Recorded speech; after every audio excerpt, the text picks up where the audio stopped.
Hi guys, welcome back aboard good old Athena. In last week's video you saw us finish our Atlantic crossing and drop the hook here in Port St. Charles in Barbados.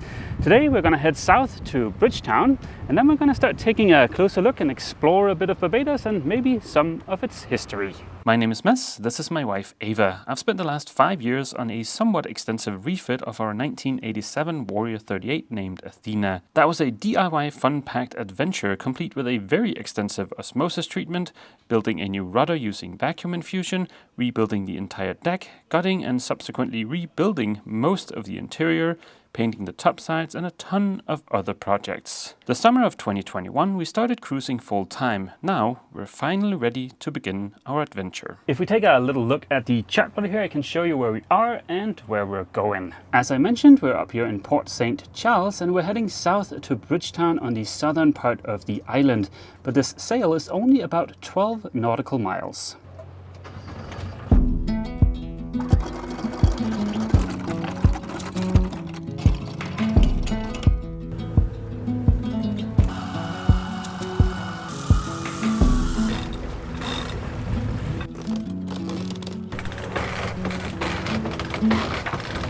We're doing it! The sails are up and the engine is off. Oh, it just feels so good having the engine off for these little day jumps. Now the sun's off, we just cruise along and enjoy the sail. We are well and thoroughly underway. We're doing just above 7 knots, so it shouldn't take us long to get to Bridgetown. We were really enjoying our time in Port St. Charles, but we do have to get to Bridgetown to get a few things done. We need to head to the US Embassy, and we're going to meet up with some friends who are going to give us a tour on the island. And we need to find a fabric store because, surprise, surprise, we have some projects we want to get done. Both projects we want to get done are sewing projects, and the first one is going to be making covers for our settee right here. As you can see, I have sheets over them. It's a really nice fabric, but we realized once we get to warmer weather that it's really itchy on our skin. So I have some old duvet covers that I'm just going to reuse that fabric to make some nice covers for those. The second project is for all of our hatches. We want to make wind scoops, but we also want to make some kind of like hybrid wind scoop tent because we like to keep the hatches open at night because it's really warm, but it also rains at least once every night and we're running to shut all the port lights and then it gets really hot. So we want to try and make some kind of wind scoop slash tent so we can have the hatches open but also not have to worry about the rain and get a little breeze in through them.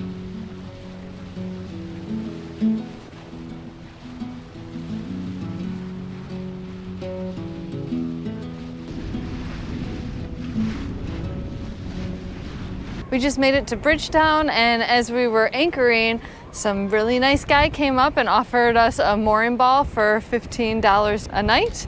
And for peace of mind, we thought that was a pretty good deal. So yeah, we're just on a mooring right now, and yeah, we're pretty close to the Bridgetown Yacht Club, and it looks like a bunch of other stuff. So it was a nice sail. It only took us a couple hours. Our peace of mind is of course only gonna be as good as the quality of the mooring we're attached to, so I decided to quickly jump in the water to inspect the mooring. Once at the bow of the boat, I was greeted by a somewhat confusing tangle of different diameter lines and chain. At the other end of all of that was what looked to be a nice beefy segment of concrete pipe. No high winds are forecast, so I'm sure this will do. On the way back, I spotted these little guys that have made their home in the mooring ball. It is the next day and we're heading into shore to go on a little tour of the island. Now, I first started making YouTube videos 9 years ago, and I did so because I knew I wanted to go long distance sailing, and I figured it'd be nice to make some friends around the world and have some people that we could go meet up with. Our tour today is a great example of that. When we mentioned that we would be coming to Barbados, Mario reached out and said he'd been a long time viewer of the videos and that he would love to meet up, and also that he owns and operates a tour company here in Barbados and that he would love to take us on a tour of the island. We met up with Mario and his wife for lunch the other day, and they were both so incredibly nice and extremely knowledgeable and have so much love for this island. And we both were saying that it seems like Mario would be a great tour guide because he also has like this very soothing and calm voice, kind of like Matt's does. So we thought this would be a great opportunity to go on the tour and get a good foundation for further exploration around the island. Mario's tour company is called Island Explorer Tours. I'll include a link for it down in the description. He runs his tours in specially fitted out vehicles, complete with speakers in the back so everybody can hear him. Leaving the parking lot, we got one last glimpse of Athena. After having picked up the last of the guests, we weaved our way into the old center of Bridgetown, which is the capital of Barbados. Mario shared with us the origin of the town's name. When the British landed on Barbados, there were the remnants of an old bridge crossing the river that today is known as Constitution River. The remnants of that bridge were located roughly where the bridge is today, and that is what gave Bridgetown its name. On the other side of the bridge is where the merchant vessels would tie up back in the day to load and unload goods. Today, recreational boating seems to be the name of the game. On our way out of Bridgetown, we stopped shortly and Mario pointed out that this is the neighborhood where Rihanna grew up.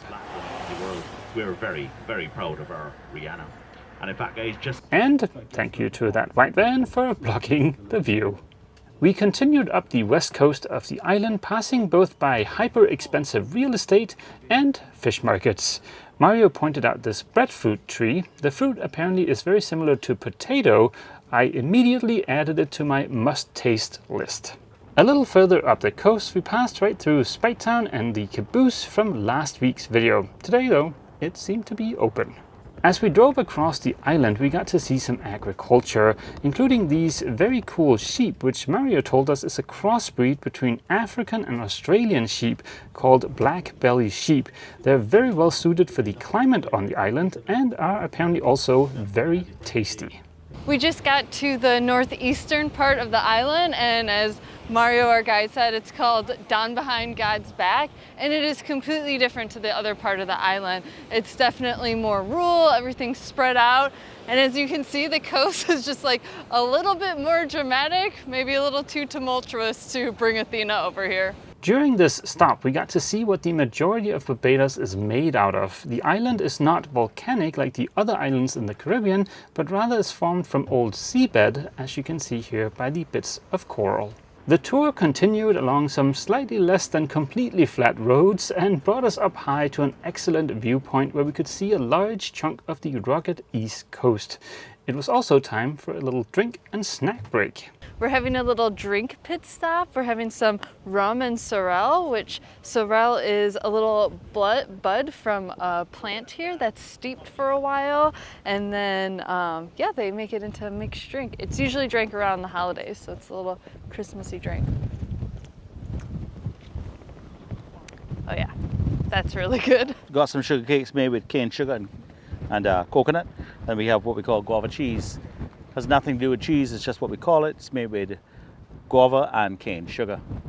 But even though we have those gabions in place, you can still see and of course feel like that there's still some movement going on. And in fact, here on my right hand side, you'll see that they've placed some gabions in the hillside very strategically in order to keep the soil from that hill from moving and coming on down onto this road. And that's very important, guys, because you see this road is used to connect the northeast with the northwest, and it's also used by many of the organized day tours around the island, and therefore crucial for our tourism industry. My favorite part of the island so far is the east coast. It is far less populated than the west coast and a little bit more rugged than the west coast, yet it still offers plenty of beauty and some interesting spots, like for instance Lover's Rock, the famous surfing beach known as the Soup Bowl, as well as the famous Bathsheba Rock, I think that's how it's pronounced. We had a ton of fun on Mario's trip yesterday. We only showed a small portion of it. There was also a really great lunch and of course a much more to the island. But yeah, we got back in the afternoon and basically went straight to bed. That was a big day of new impressions. And today we're going to go on a little bit of a treasure hunt in Bridgetown. With our slow-as outboard, Bridgetown, which is about that direction back there, is going to be a 15-20 minute dinghy ride. We would like to go there today so that we can hunt for our items and so that we're ready to leave Carlisle Bay, which is where we're moored right now. We'd like to leave here, not because it's not a nice place, but it does have a little bit of a reputation for being rolly, which has been true for the last couple of days.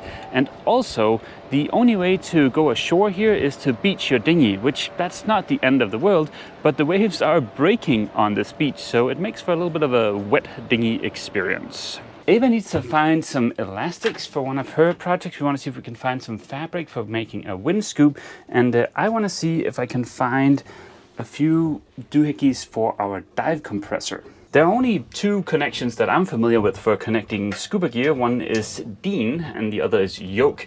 Now, one of our tanks is Dean and the other is yoke, but the compressor is only Dean. So we need some kind of adapter to go from Dean to yoke.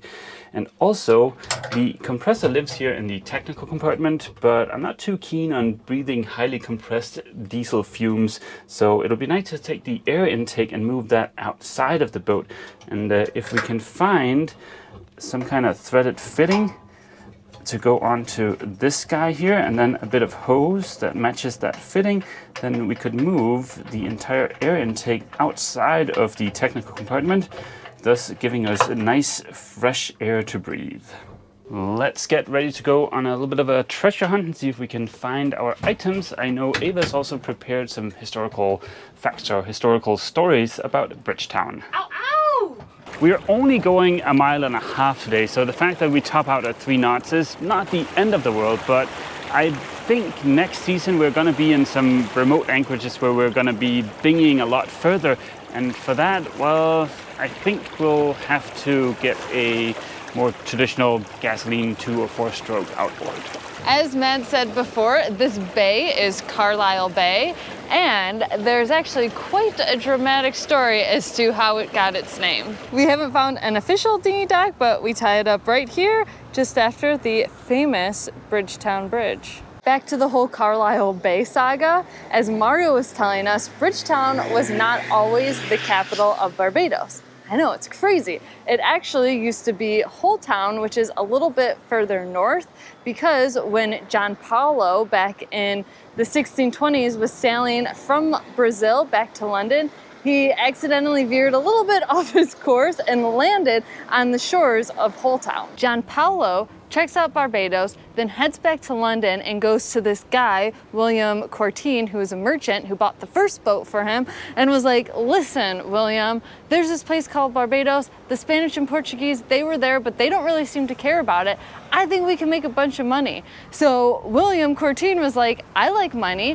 Why don't you take more money and go build another boat with your brother and head back to Barbados? So that's what he did. John grabbed his brother Henry and they sailed back to Barbados in their ship, which they creatively called the John Henry, which I love because I just feel like that's what me and my sister would name our ship if we were going to conquer another land. Like, yeah, let's name it the Nina and Ava. Henry and James right now are in Holetown building everything up, which was actually called Jamestown at the time, named after King James I, and everything's going great for them. But in the meantime, there's this guy named James Hay, and he's kind of a brown-noser, cozying up to King James I, and he's raising through the ranks of society and becomes the Earl of Carlisle. Okay, but the thing with this James Hay is that he has loads and loads of debt. At the time, Hay, the Earl of Carlisle, saw all his other friends making a bunch of money colonizing all these places. So he thought, maybe I should do that. And he heard about Barbados and thought, that seems like a good place to do that. So he came here, except he saw John and Henry up in Holetown, and he just couldn't understand why they weren't here in the bay where it was more protected. So he went back to London and cozied up to his connections in the royal family and was like, listen, if you make me proprietor of Barbados, I can make us a bunch of money. And that is exactly what happened. Hay got the proprietorship and pretty much stole the island away from Corteen and the Powell brothers. And that is what is known as the Great Barbados Robbery. And that is why Bridgetown is now the capital, and that is why the bay is called Carlisle Bay. He also sold off a bunch of property to merchants and hiked up taxes so he could skim money off the top to pay off his debts. But don't you worry, he still died a very poor man with a reputation of being a tyrant. But nonetheless, Bridgetown still thrived to become the sprawling metropolis it is today, and right behind me you can see the beautiful Parliament building. Just off the main road, there's like a little, it's not a back alley, but it's just like another road that there's no cars driving down, and there's a bunch of little shops. I think it's really great for cruisers if you need things like cleaning products or containers or just like random stuff that you seem to need when you're cruising. But also, this may be relevant for only US viewers, I think we found the last Woolworth in the world. We just came out of this fabric store. It's actually really huge. We snagged some elastic, but we couldn't find fabric, so we're gonna see if we can find some at an upholstery shop down the street.